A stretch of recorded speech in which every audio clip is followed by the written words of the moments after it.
Uma paciente tem uma mama muito grande, você reduz, o impacto que a pessoa tem na vida é surreal.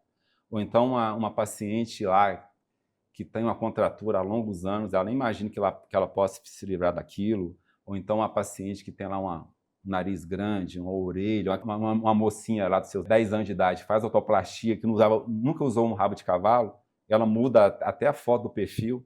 É satisfatório você ver a mudança real e o que isso vai propiciar em termos de produtividade escolar, produtividade profissional, relacionamento. Às vezes a pessoa tem um casamento, às vezes faz uma cirurgia, ela vai melhor, vai dar um upgrade no casamento.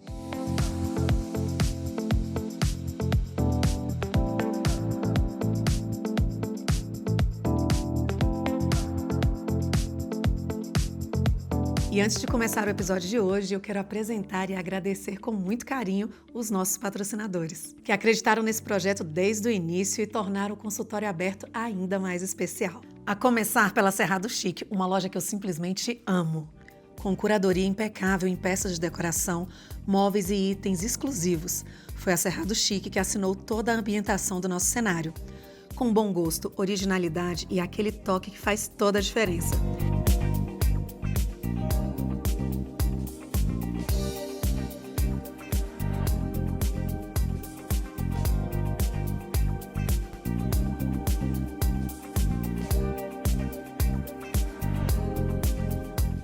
Para você que está nos acompanhando, tem 10% de desconto exclusivo na Cerrado Chic, para que você possa transformar os seus ambientes com elegância. O QR Code já está aqui e o link já está aqui na descrição. E hoje eu abro a porta do nosso consultório para o Dr. Genês, mais de 21 anos de experiência, e o mais legal, é o primeiro cirurgião plástico que vem aqui que faz, ou que pelo menos nos contou, porque como a gente estava falando no bastidor, né, o implante de prótese glútea. Dentre várias outras coisas, a gente vai conhecê-lo hoje. Bem-vindo, obrigada por ter aceitado o convite. E doutor, por favor, apresente-se. E normalmente a primeira pergunta, eu gosto de saber se você veio de uma família de médicos, por que da escolha da medicina e também, né, a cirurgia plástica. Olá, é um prazer estar aqui nessa entrevista, aqui no consultório médico. Nós vamos falar um pouquinho da minha experiência ao longo desses mais de 21 anos, que a gente vem atuando basicamente na cirurgia de contorno corporal. Cirurgia de mama, cirurgia de abdômen, lipoaspiração com tecnologia e o famoso implante glúteo, né, que é uma cirurgia que precisa ser desmistificada. Eu venho da família que eu sou o primeiro médico, meu pai era bancário, minha mãe dona de casa, família tradicional, e eu sempre tive o sonho de querer ser médico. E eu lembro, quando eu era criança, eu operava cigarra.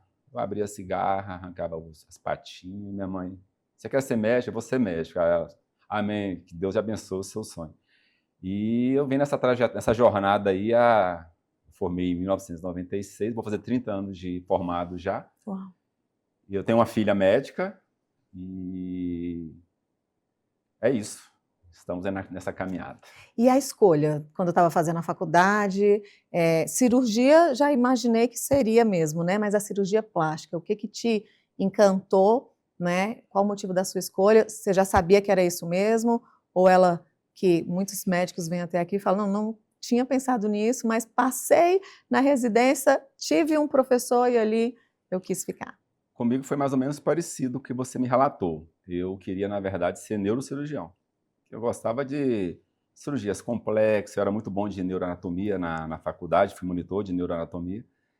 E a cirurgia plástica, eu conheci um mentor meu, o Edmilson Lagarran, e eu me encantei com o trabalho dele, um cirurgião, aluno do Todai, um dos primeiros alunos do Todai aqui em Brasília, que tem uma escola Pitangui, e eu mudei de especialidade por conta dele. Então ele foi meu mentor, que me direcionou para a cirurgia plástica. Então até hoje, eventualmente eu auxilio ele até hoje, está com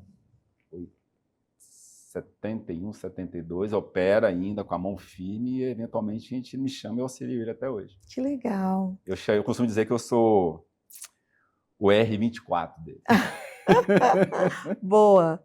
Doutor, o que mudou ao longo desses 20 anos? Na sua percepção, né, que já tem toda essa trajetória aí, os pacientes mudaram, o corpo dos pacientes mudaram, o corpo das mulheres mudou, ou a forma como nós encaramos hoje a cirurgia plástica?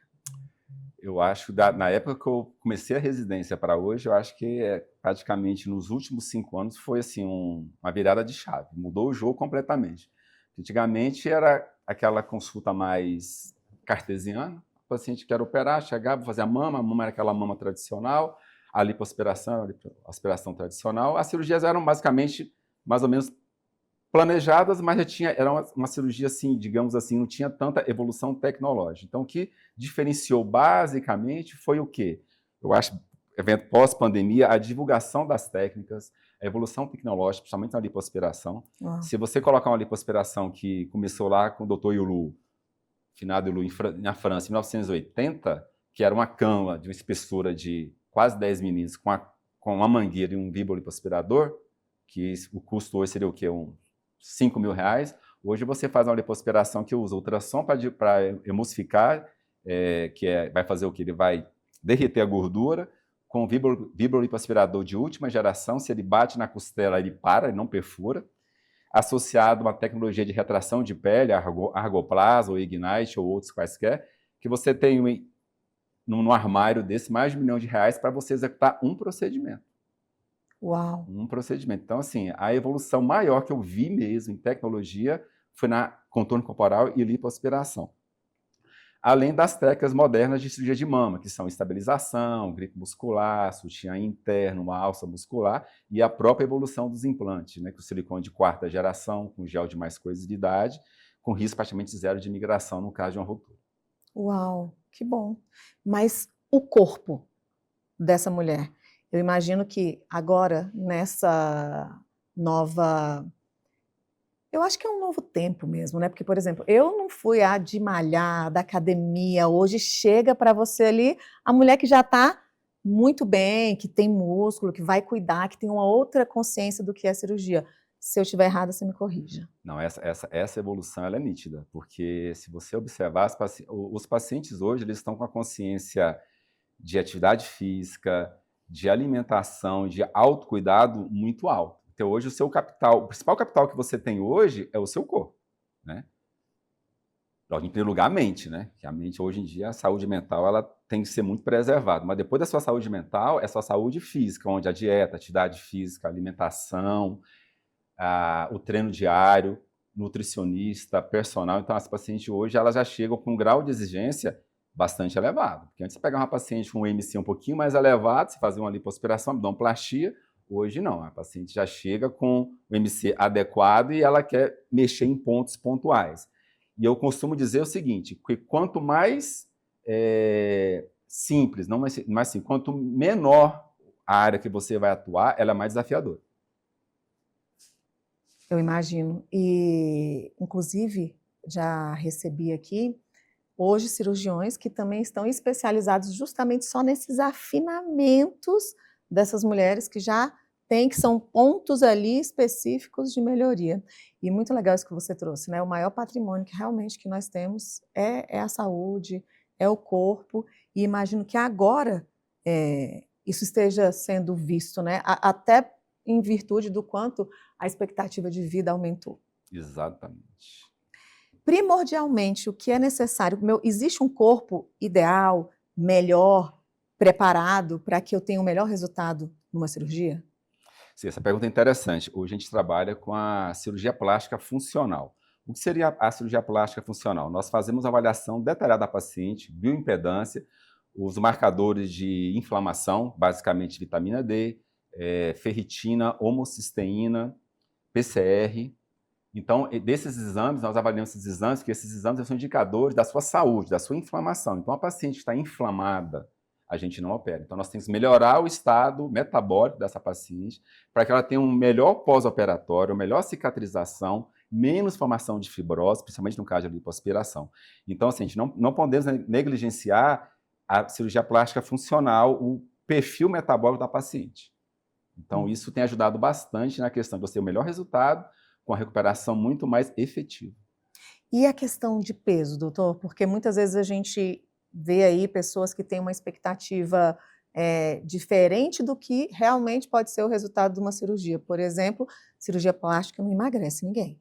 Exatamente. Cirurgia plástica não é para emagrecer, a cirurgia plástica é para modelar. Então, se a paciente chega, ela está com sobrepeso leve ou severo, primeiro ela vai ter que emagrecer, a gente entra um protocolo de emagrecimento, indicamos a atividade física, o nutricionista, o endócrino, que é muito importante também ver, que às vezes a paciente, ela faz atividade física, ela faz dieta, mas ela não consegue emagrecer. Por que ela não consegue emagrecer? Eventualmente, ela está com alteração do perfil dos hormônios. Então, é importante a avaliação com o ginecologista, uma avaliação com o endocrinologista, para você fazer um check-up da parte hormonal. Às vezes tem que fazer algumas suplementações específicas para que ela enxugue, fique menos retida, para que ela tenha um pós-operatório mais adequado e com menos risco. Então, a paciente acima do peso, se você faz uma cirurgia dupla, uma cirurgia tripla, ela corre risco, né? Então, a gente preza muito pela segurança do paciente sempre. Maravilha. Em que momento da sua trajetória você percebeu que transparência e segurança eram pilares do seu atendimento?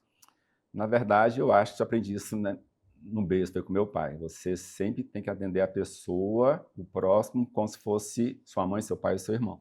Então, eu sempre atendo a paciente como se fosse da minha família. Então, assim, a cirurgia que eu faço é como se tivesse operado. Já operei minha mãe, já operei as minhas primas, minhas tias, já operei esposa, minha filha já operei. Então, o cuidado é o mesmo. Sempre o quê? Segurança em primeiro lugar. Por exemplo, se eu indiquei uma cirurgia abdominoplastia com lipoaspiração, toda paciente sabe, se eu comecei a fazer a lipoaspiração, sangrou um pouquinho mais, a gente vai parar na lipoaspiração e não vamos fazer os dois procedimentos. Então, assim, a gente sempre preza pela segurança. Maravilha. Fazer parte de uma sociedade, como é o seu caso, na verdade, você é membro titular da Sociedade Brasileira de Cirurgia Plástica, né? Para o paciente que está nos assistindo, o que significa isso? Que peso tem isso, né, na tua trajetória, no médico que você é? Isso é importante a população, de forma geral, saber que, se você escolher um cirurgião plástico, membro da Sociedade Brasileira de Cirurgia Plástica, você vai ter, o cirurgião tem credibilidade. Em que sentido? Para você ser membro, você tem que fazer 2 anos de cirurgia geral, depois você faz uma prova para ingressar num serviço credenciado pela SBCP. No caso aqui em Brasília, nós temos basicamente 2, né? 3 são a Garran, o Saldaia e o HFA, que você vai fazer 3 anos de cirurgia plástica. Depois desses 3 anos, você vai fazer uma prova de especialista para você adquirir o título, uma prova oral, uma prova prática, sempre no Congresso Brasileiro de Cirurgia Plástica. E depois de 5 anos de atuação, você vai fazer um trabalho, como fosse uma monografia, você faz um trabalho de alguma atuação sua em algum tipo de cirurgia, que você apresenta esse trabalho escrito, oral, passa por uma banca e você vai virar membro titular. Uau. Então, essa é a trajetória aí, fora os 6 anos de medicina. Então, são quase aí 16 anos. Doutor, qual é a real diferença dessa história de coloca silicone na frente do músculo ou atrás do músculo? Essa decisão, ela é uma decisão padrão? Como é que funciona? Bem, essa dúvida, se a prótese é colocada na frente do músculo ou atrás do músculo ou retromuscular, é a pergunta mais frequente que tem em se tratando de prótese mamária. Então, não existe uma técnica que seja melhor ou pior. Isso vai variar da indicação. Então, assim, hoje tem uma tendência maior de nós colocarmos prótese atrás do músculo ou retromuscular para pacientes que têm flacidez pós-bariátrica, que emagreceram bastante, ou pacientes que fazem troca de implante. A paciente ficou com implante de 10, 15 anos, evoluiu com a contratura, nós vamos fazer essa troca. Então, a preferência normalmente para esses casos é retromuscular. Por que retromuscular? Você vai ter mais uma estabilização do implante com as técnicas que nós temos, que seria o grip, que é uma sustentação lateral para a prótese evitar lateralizar, o dual plane, que a prótese fica fixa na parte superior e medial, e inferior nós fazemos sutiã interno. Depois que nós estabilizamos o implante, nós vamos fazendo a mastopexia, a retirada de pele ou a redução da mama. E a compensação dessa cicatriz, ela pode ser uma cicatriz como um pirulito, como um I, um L, um LT ou um T, de acordo com a flacidez. E eu sempre costumo dizer que cada paciente ela vai ter a cicatriz do tamanho que ela apresente flacidez. Então, toda mama tem a cicatriz que merece. E não a que a paciente deseja. Uhum. E tem umas que são bem maiores do que outras, né, doutor? Tem gente que Sim. só corta. Qual é essa diferença? Bem, em relação ao tipo de cicatriz da cirurgia de mama, ela pode ser de várias formas. Isso vai depender basicamente do grau de flacidez e também em relação ao tórax da paciente. Porque a paciente tem um tórax plano, que é um tórax mais retinho, um tórax cavato, que é um tórax mais em V, e tem um tórax casinha, que é o carinato. Então, cada tipo de tórax, ele vai influenciar também na forma que você vai fazer a estabilização e na forma da cicatriz. Então, se for uma flacidez pequena, você pode fazer só em uma pedra areolar, flacidez um pouquinho mais leve, fazendo uma vertical, que é um pirulito ou um I, podendo decompor essa cicatriz por um L, um LT ou um T mais extenso, de acordo com o grau de flacidez. Então, assim, cada paciente vai ter a cicatriz que merece e não a que ela quer. Então, isso é muito importante. Nenhum cirurgião vai fazer uma cicatriz grande porque ele quer, mas sim porque a anatomia da paciente necessitou daquele tipo de cicatriz para que você tenha um formato de cone mamário o mais perfeito possível dentro da sua anatomia. Pegando o gancho dessa palavra que o senhor falou sobre o cone, a prótese ela é em formato de cone. Então, tem quantos tipos, né, e formatos de prótese? Bem, essa pergunta é bem frequente também no consultório, mas nós temos as próteses redondas, que ela pode ser de baixa projeção, média projeção, alta projeção e extra alta projeção. A extra alta projeção ela é mais o formato em bola. Normalmente nós não recomendamos esse tipo de prótese porque ela tem um alto índice de rotação. Então, basicamente, a gente vai transitar entre a média projeção e a alta projeção de acordo com o colo que a paciente solicita no seu pré-operatório.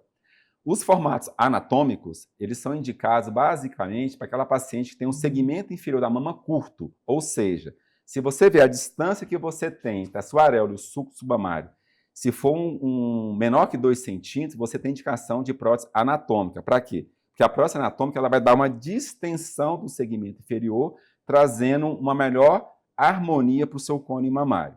Da mesma forma, a prótese anatômica ela pode ser de baixa, média, alta e extra alta. E a gente transita da mesma forma entre a média e a alta projeção. Você falou do grip e ele tem alguma peculiaridade ou inovação, ou é diferente, ou o resultado traz mais segurança? Existe isso também na questão da prótese mamária? Sim, o grip ele é uma tática cirúrgica. Você vai fazer o quê? Você vai fazer um levantamento do peitoral menor, mais ou menos de 4 centímetros. Se a paciente tiver um peitoral menor curto, nós associamos ao levantamento do serrátil também. Então, esse paredão lateral muscular, ele serve para o quê? Evitar que a prótese migre para a lateral, basicamente no tórax carinato, que é esse tórax formato casinha. O formato carinato é aquela mama que a paciente tem a tendência da mama ficar para o lado, certo? Então, esse exame é muito simples. Você coloca a água aqui, se ela escorrer é carinato, se ela fica represada é escavato, e a plana, ela praticamente fica neutra o nível de água. Então, esse é um formato simples para você identificar qual é o seu tipo de tórax. Então, cada tórax vai ter uma técnica de estabilização e um formato de cicatriz de acordo com a flacidez. Falando em flacidez, mamas caídas, flácidas, muito grande, em que momento essa cirurgia deixa de ser estética e se torna uma cirurgia necessária, funcional? Basicamente, todo cirurgião plástico inicia a carreira de mama, ele começa a operar cirurgias que a gente chama de mamas muito grandes, as chamadas gigantomastias. Nessas cirurgias, nós chegamos a reduzir até 3, 4 quilos de mama. Então, você imagina uma pessoa que tira 3, 4 quilos.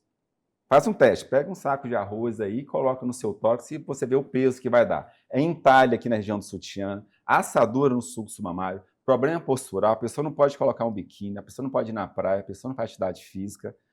Ela tem uma limitação de usar um monte de tipo de roupa, de vestimenta. E quando você faz essa cirurgia, a gratidão, a paciente fica tão grata e é uma satisfação muito grande você ver a mudança. Hoje em dia, com rede social, você observa a mudança do padrão até na foto de perfil da pessoa. Ela muda totalmente. Então, é uma cirurgia que ela é necessária e é muito importante em muitos casos. E além da questão estética, o peso também, né? Pode ser que essa pessoa, porque se eu falar em 4 quilos, em 3 quilos Da de alteração mama, postural, a paciente já tem um problema já de estabilização da região posterior, ela fica com a cifose, então isso a longo prazo vai acarretar problemas de coluna, alteração de postura e eventualmente até alteração da marcha, de como a paciente anda. Então, uau! além de ser uma cirurgia de alívio, era uma cirurgia também, uma cirurgia funcional. Doutor, existe uma idade ideal para se fazer essa cirurgia plástica? Ou a indicação é que é mais importante, a necessidade ali? Bem, nós temos alguns fatores etários que são bastante específicos. Então, você colocar na idade pré-escolar, a famosa orelha em abano. A orelhinha abano aberta, você tem uma hipertrofia de caixa, hipertrofia de concha, apagamento de antihélice, aquela orelhinha tipo de Dumbo, né? Assim, às vezes as crianças sofrem muito bullying na escola. Então, assim, eu costumo indicar a otoplastia quando o paciente começa... a criança mesmo, 5, 6 anos, eu estou me incomodada. Você opera com autorização dos pais, lógico. Então, a faixa etária, criança opera orelha abano. Quando tem alteração psicológica, a criança não está se aceitando. E os pais, quando tem esse olhar mais apurado, mais assim, carinhoso para a criança, sente que aqui o incômodo é aquilo. Então, a mulher que não usa rabo de cavalo, da orelha em abano, então isso tudo, até isso muda. Então não tem essa questão etária. Agora a questão da mama, basicamente, a gente sempre recomenda após 18 anos, quando a paciente vai ter uma maturidade hormonal e também uma maturidade emocional, porque temos que lembrar que vão ter uma cicatriz.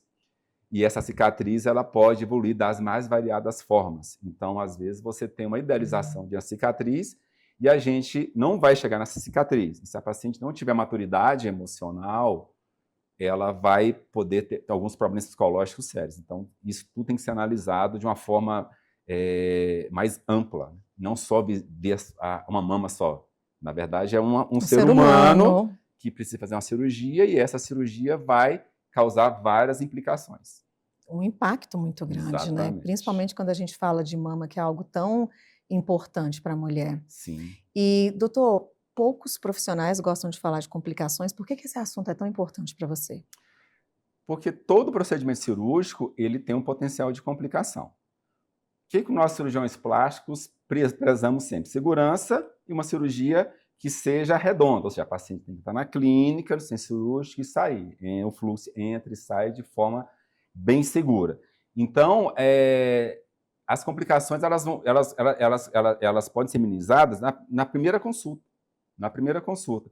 Histórico clínico, uso de algumas medicações têm que ser suspensas até 30 dias. Hoje está muito em voga aí as questões das canetas emagrecedoras. Então, as canetas emagrecedoras, Monjaro, Tizapatita, dentre outros, tem que ser separada a medicação 30 dias antes, porque ela vai dar implicação anestésica e implicação também no processo cicatricial e na recuperação. Além de algumas medicações, antidepressivos, às vezes fitoterápicos, geralmente o sangramento tem que parar antes, até 21, 15 dias antes. A AS infantil, que aumenta o sangramento, tem que ser parado uma semana antes. O tabagismo tem que ser parado antes, pelo menos 30 dias antes, que ele vai dar implicação na respiração. Respira mal, atelexasia de base pulmonar, pode evoluir com o quê? Eventualmente, aumenta o risco de trombose, embolia pulmonar. Então, assim, você tem que fazer uma avaliação, explicar todos os riscos para que a gente faça uma cirurgia segura e eu costumo dizer, o combinado não sai caro. Sim. Tem algo mais que o paciente precisa saber, além dessas questões? Você trouxe questões de saúde e trouxe as implicações, né, do que ali pode acontecer. Tem algo mais que normalmente as pessoas não falam e ele precisa saber antes de uma cirurgia plástica? Eu tenho que saber que o processo é longo. Então, assim, aquela coisa de que a gente vê às vezes em rede social, uma cirurgia de recuperação rápida, a paciente opera cedo, no dia seguinte está lá malhando. Então, assim, você precisa passar por um processo. Então, você tem que se preparar antes, psicologicamente, vivenciar aquilo, principalmente quando você faz uma abdominoplastia, que você vai ter que andar curvado durante 10 a 15 dias. Isso se você não tiver um preparo de coluna, você vai sofrer.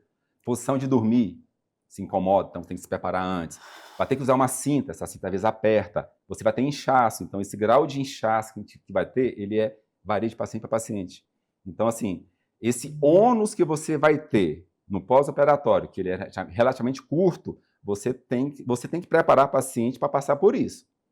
Concordo plenamente, porque talvez ali até um resultado que seria maravilhoso, ou um momento, né, pode ser que naquele inteirinho ali ela fique extremamente chateada ou arrependida, que vai ficar bom depois vai, mas se puder avisar é maravilhoso, né. Exatamente. Tem as questões do uso do dreno também, às vezes você vai ficar com o dreno 2, 3, 4 dias, no caso da lipoaspiração com tecnologia, que a gente tem uma produção de uma reação inflamatória maior, mais serosidade, até uma semana com o dreno, tem as drenagens, então assim, não é tão simples assim como parece, mas tendo tudo alinhado, transcorre de uma forma bem natural e você consegue ter o seu resultado que você tanto almeja. Doutor, tem se falado bastante em explante mamário. Quando realmente ele é indicado?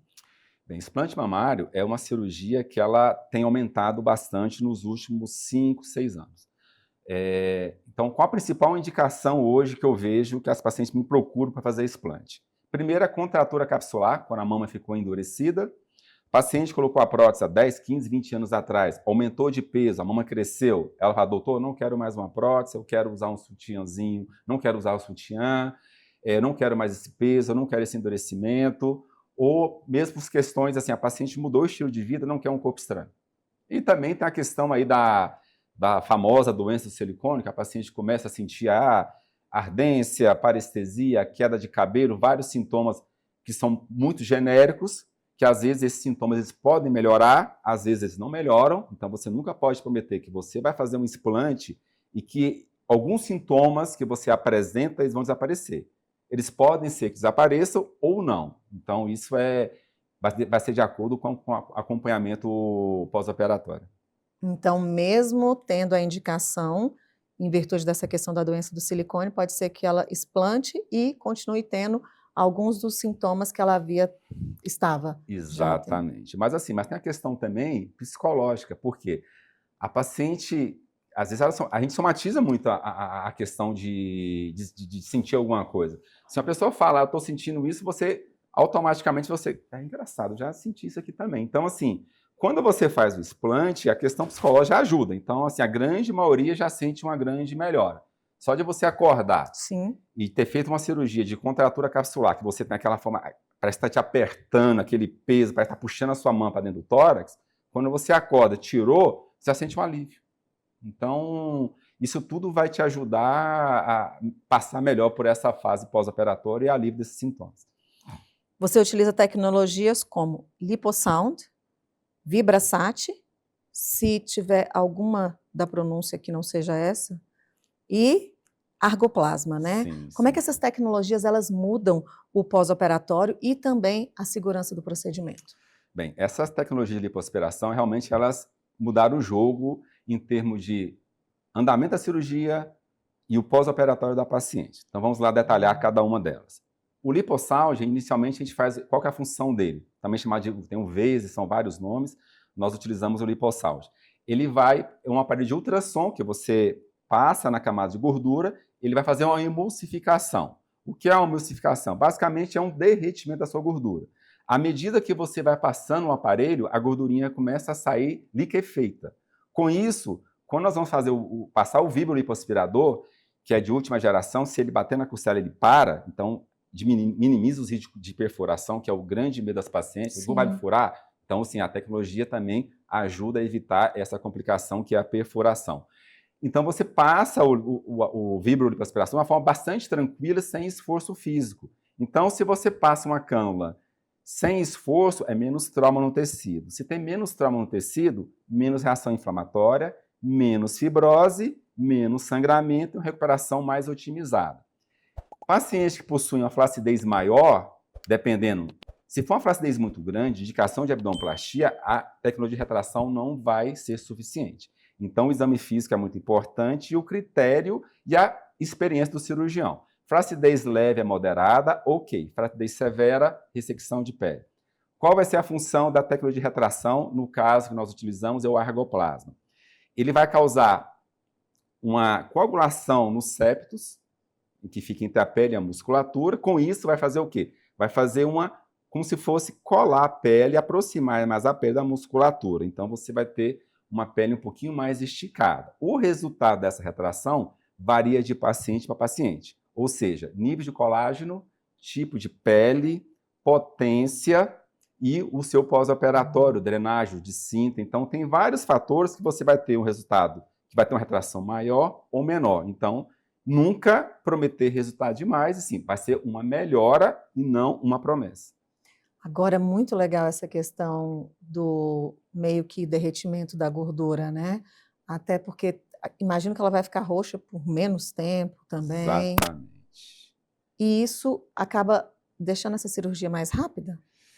Na verdade, a questão do tempo, quando você usa a tecnologia, você acaba aumentando um pouco o tempo cirúrgico. Porque você imagina, uma lipoaspiração tradicional, você faz o quê? Você infiltra uma solução de salina com adrenalina que vai diminuir o sangramento.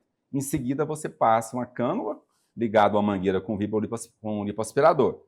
Então, praticamente 2 tempos, infiltração e aspiração. Agora, com a tecnologia, você faz a infiltração, você passa o ultrassom, depois você passa o lipoaspirador e depois tem que passar o argoplasma em todas as áreas aspiradas. Com isso, você vai aumentar o tempo cirúrgico, porém, você vai ter uma recuperação mais otimizada.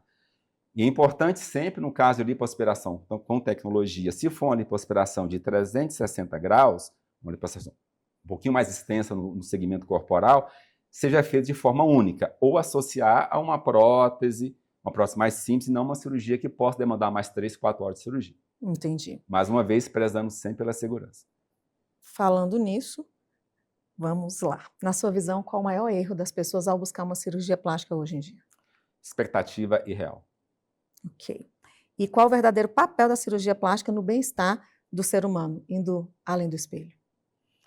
Eu acho assim, a medicina, a cirurgia plástica é um braço da medicina. Então, a medicina foi feita para servir as pessoas. Então, assim, quando você entra no centro cirúrgico com a expectativa, com a motivação de eu quero ajudar, me dar o meu melhor, sempre, eu acho que você cumpriu o seu papel naquele dia. Então, um dia de cada vez, uma cirurgia de cada vez, e sempre estar aperfeiçoando, estudando e buscando sempre a excelência.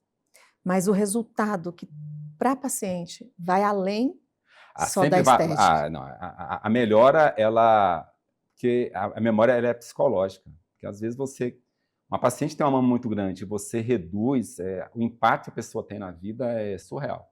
Ou então uma paciente lá que tem uma contratura há longos anos, ela nem imagina que ela possa se livrar daquilo. Ou então uma paciente que tem lá um nariz grande, uma orelha, uma mocinha lá dos seus 10 anos de idade, faz autoplastia, que nunca usou um rabo de cavalo, ela muda até a foto do perfil. É satisfatório você ver a mudança real e o que isso vai propiciar em termos de produtividade escolar, produtividade profissional, relacionamento. Às vezes a pessoa tem um casamento, às vezes faz uma cirurgia, ela vai melhor, vai dar um upgrade no casamento. Então, assim, é infinito assim, as possibilidades de melhora que você pode ter com uma cirurgia plástica bem indicada. Maravilha. Doutor, mesmo com a sua carreira consolidada, anos aí de cirurgia plástica, você diz que continua querendo aprender sempre. O que ainda tem aí para estudar ou o que te move profissionalmente? Desafio, né? Então, assim, eu acho que você deve sempre motivado, e sempre as técnicas estão evoluindo. Então, hoje você tem essas tecnologias que eu citei, mas daqui a um ano são outras. Na semana que vem são outras. Então, congresso, artigo, tá sempre interagindo com os colegas. Hoje, com a internet, você consegue trocar ideia com colegas de várias partes do mundo. Então, assim, médico está sempre estudando. E a questão da inteligência artificial, a tecnologia, os próprios pacientes, né? Hoje tudo é muito rápido. Então, assim, você tem que estar sempre em evolução. Então, isso, se você parar, você fica para trás. Então, e eu gosto de competição. Eu sou atividade física, então, assim, aprender é sempre a motivação para mim. E onde é que você se imagina daqui a 5 anos, profissionalmente? Continuar servindo minhas pacientes da forma que eu faço desde sempre. Eu gostaria que você deixasse uma mensagem para essa mulher que ainda tem medo ou que ainda ouve, né, críticas de outras pessoas que você está bem, está saudável, vai procurar problema, vai fazer uma cirurgia plástica, ou até essa mulher que é tão acostumada a servir que não prioriza fazer algo que ela tanto quer. Eu já vi situações que a mãe mandou fazer primeiro a cirurgia da filha, muito mais jovem, e tudo, ao invés de fazer a dela, que você conversasse diretamente com essa paciente. Bem, em primeiro lugar, você tem que ter um olhar para você mesmo. Então, assim, se você quer fazer uma cirurgia plástica, você tem que escolher primeiro você. Segundo, um cirurgião plástico habilitado. Segundo, operar no local com segurança. E você precisa também ter um suporte familiar. Então, assim, é importante sempre ter, você tem aquele suporte por trás, porque fazer um procedimento sozinha não é interessante. Sempre priorizar o seu bem-estar, você, não com egoísmo, mas sempre um olhar para você, um olhar com carinho, um olhar que você merece sempre estar melhor, ou seja, sempre descobrir a sua melhor versão. E essa mulher que ainda fica refém de críticas, refém de não devo fazer isso, não é sobre saúde? Hashtag eu em primeiro lugar. De novo. Doutor, na ponta da língua, nosso último bloco, respostas mais rápidas e intuitivas. Vamos? Cirurgia plástica segura. Prioridade. Prótese de mama. Retromuscular. Explante. Uma prioridade, às vezes. Tecnologia na cirurgia. Não para nunca. Complicação. Evitá-las. Beleza real. Beleza real. Olhar para o espelho e sentir bem consigo mesmo. Expectativa do paciente. Compreender sempre. Transparência. Inegociável. Experiência. Sempre buscando mais. Bem-estar. Meu foco. Doutor Genês, obrigada. Eu gostei muito, espero que tenha sido tão bom para você ter a oportunidade de falar um pouco mais da sua experiência, porque eu tenho certeza que para a paciente foi assim uma explicação didática, muito fluida e com uma linha de raciocínio bem interessante mesmo. Gostei bastante, entendi mais ainda, né? Eu falo que cada vez a gente aprende mais, principalmente com relação a essa questão da lipoaspiração, né? O argoplasma eu pensava que agia de outra forma, mas todas essas tecnologias associadas, acho que é algo bem interessante de entender e principalmente como você trouxe, né? Essa paciente tem muita consciência do que é um pós. Exatamente. Eu que agradeço aqui a oportunidade de estar aqui no consultório médico, foi uma experiência bastante enriquecedora. Espero retornar em breve com novos assuntos, né? Hoje nós abordamos basicamente mama e contorno corporal, mas tem várias outras cirurgias que a gente executa e uma nova oportunidade. Será um prazer estar aqui com você de novo, Carol. Já obrigado. está convidadíssimo. E, como sempre, vou deixar aqui na descrição como encontrar o Dr. Genês. E para você, até o próximo Consultório Aberto.